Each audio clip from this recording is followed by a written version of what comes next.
The most dangerous candidate for a miserable retirement isn't the person who failed to save enough money. It's the high-performing professional who did everything right. The one who ran the numbers, maxed out the 401k, and built the bulletproof spreadsheets. The individual who solved the money problem so completely, so meticulously, that they never realized they were only solving for half of the equation.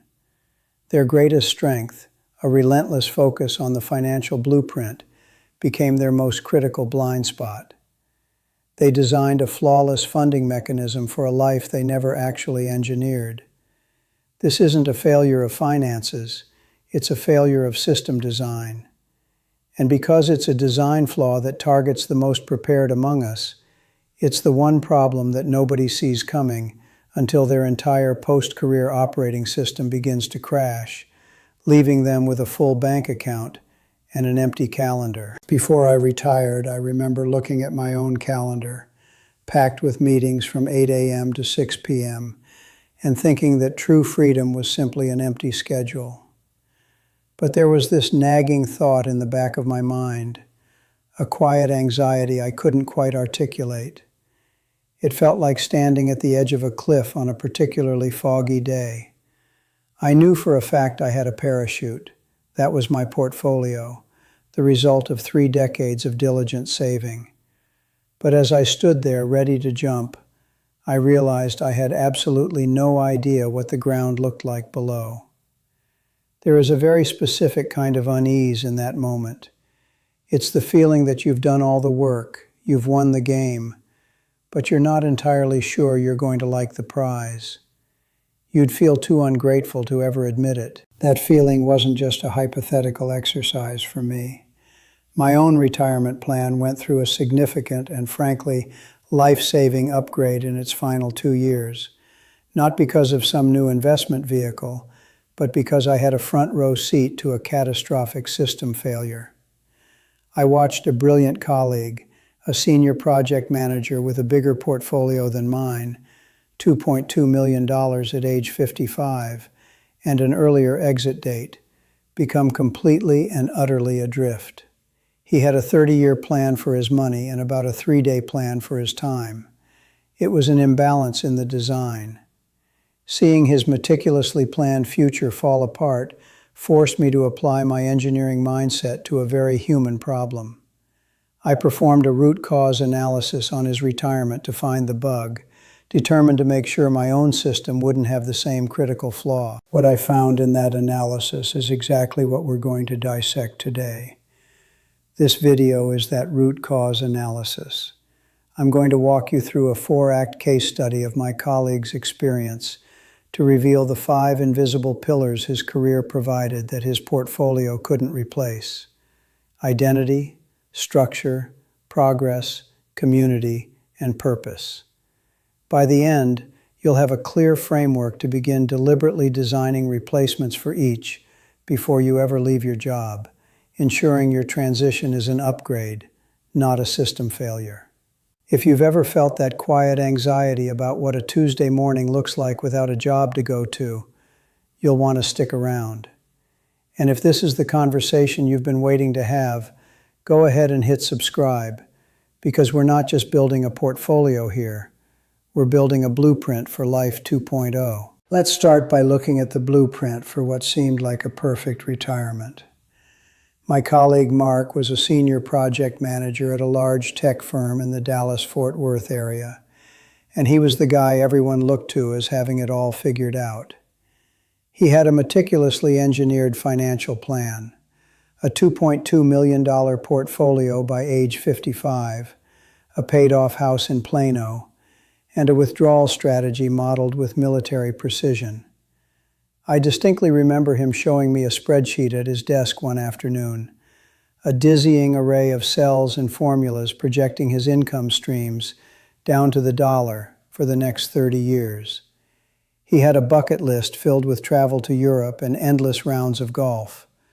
On paper, it was a flawless design, the gold standard of financial independence that so many of us in that office were working towards. For the first few months, the system ran exactly as designed. Mark and his wife went on that trip to Italy. He played golf 3 times a week, and he tackled a backlog of home improvement projects. But then, about 3 months in, I noticed a subtle bug in the system during a phone call. His initial excitement about the trip was gone, replaced by an almost obsessive 10-minute account of a minor plumbing repair he had just completed. It was the first sign that freedom without structure is a vacuum. He was so desperate for a problem to solve, for a project with a clear beginning, middle, and end, that he was manufacturing them out of trivial household chores. The grand architecture of his new life was proving to be surprisingly empty, and the cracks were beginning to show. The full system crash became undeniable a few months later. We met for lunch at a quiet Tex-Mex place in North Austin we used to frequent for team outings. It was 11:30 a.m. on a Tuesday. The air smelled of sizzling fajitas and cilantro, and you could hear the rhythmic chop of a knife hitting a cutting board in the kitchen. We sat in a booth with cracked red vinyl, the Texas sun so bright it made our water glasses sweat onto the table. Mark, who was always impeccably dressed at work, wore a faded polo shirt and just looked tired. I asked him about his recent trip to Spain. He gave me a 2-sentence summary, then launched into a detailed monologue about installing a new water filtration system. In that moment, a thought hit me with terrifying clarity. He doesn't have a life. He has a series of chores. I gently interrupted and asked, "Mark, besides these projects, who are you solving problems for these days?" He just stared out the window with no answer. He hadn't retired. He'd just become unemployed. What Mark's experience revealed is that a career isn't just a job. It's the entire operating system of your life. For 30 years, it provides a default user interface, which is your daily and weekly schedule. It gives you a secure user ID, which is your professional identity and the status that comes with it. It provides a high-speed network to connect to, which is your community of colleagues and professional peers. And it delivers a constant stream of software updates in the form of new challenges, measurable progress, and skills to learn. When you retire, you don't just stop working. You uninstall that entire OS. Trying to run your life on a blank hard drive is a recipe for a system failure. You have all this processing power, your health and your money, but absolutely no programs to run. It's a strange thing to realize how much of your identity is tied to your job title, to that single line on your email signature. It's the infrastructure that holds up so much more than just our finances. If you're comfortable sharing in the comments, what is the one thing your work gives you, besides the paycheck, that you're most concerned about losing? Is it the team camaraderie, the challenge of a complex project, the simple feeling of being an expert in your field? Reading through the responses is a powerful reality check for all of us who are still in the planning phase. It helps us see the invisible architecture we need to start deliberately rebuilding before we hand in our notice. It's the first step in designing a system that's actually built to last. The first component of that old operating system is identity. For Mark, being a senior project manager wasn't just a title. It was a social shorthand for competence, responsibility, and status. When he introduced himself, people understood his place in the world. Without it, he was just a guy from Plano. The second and equally critical component is structure. His career provided an automatic, non-negotiable framework for his days. Meetings at 9, project deadlines on Friday, quarterly reviews. This external scaffolding organized his time and energy without him ever having to think about it. Once that was gone, the sheer emptiness of a Tuesday morning became a problem in itself. A void that a new water filter simply wasn't big enough to fill. Next are the twin pillars of progress and community. Our careers provide a relentless built-in feedback loop of measurable progress. You ship a product, you close a deal, you solve a bug, you get a promotion. These are tangible markers of achievement that signal you are moving forward, that your effort matters. Mark went from managing multi-million-dollar projects to managing his sprinkler system schedule. The scale of his sense of accomplishment collapsed overnight. At the same time, he lost his default community. The office is a social network of peers who speak your language and understand your world. As the Harvard study of adult development has shown over 80 years, the strength of your social connections is a far greater predictor of longevity and happiness than wealth or even genetics. Mark had friends, but he had lost his team. When you step back and look at the design, the flaw becomes painfully obvious. We spend 30 years building a portfolio to fund our retirement. We spend zero time building a life to live in it. We run the numbers, we stress test the withdrawal rates, we optimize for every possible market condition, creating a financial fortress. But we do this while completely ignoring the human infrastructure that the fortress is supposed to protect. We design the funding mechanism with the precision of a Swiss watch, but leave the actual experience of living to chance, assuming that a vague list of hobbies and travel plans will somehow magically coalesce into a fulfilling existence.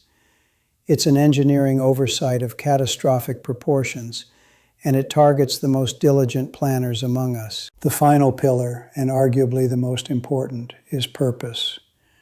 More specifically, it's having a consistent source of meaningful problems to solve. Mark's job gave him complex, high-stakes challenges that required his expertise and made him feel necessary. In retirement, his biggest problem became a leaky faucet. This isn't about simply staying busy.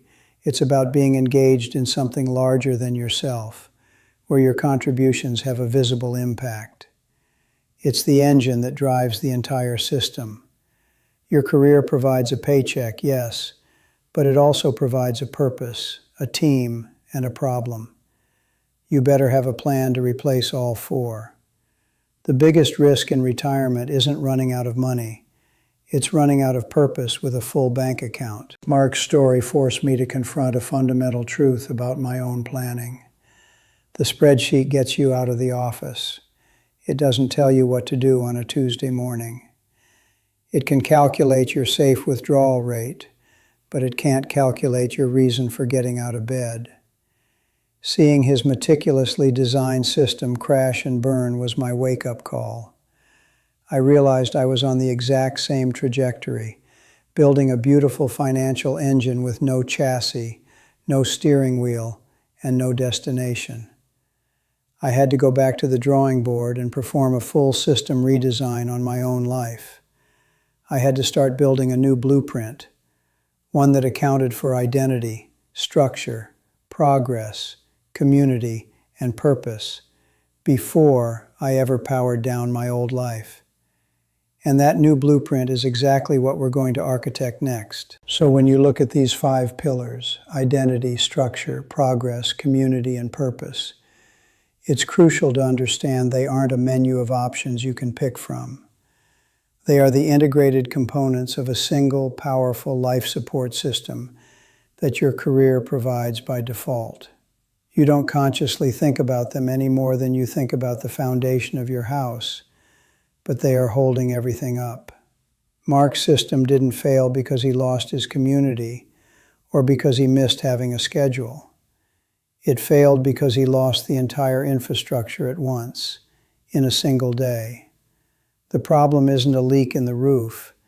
It's the simultaneous and catastrophic failure of the foundation, the load-bearing walls, and the electrical grid.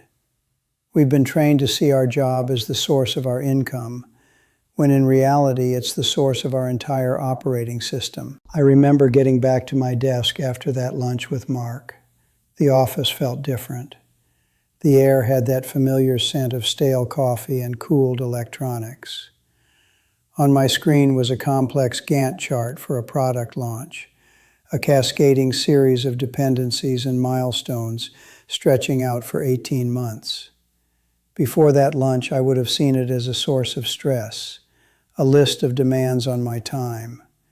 But in that moment, looking at the color-coded bars and deadlines, a cold realization washed over me.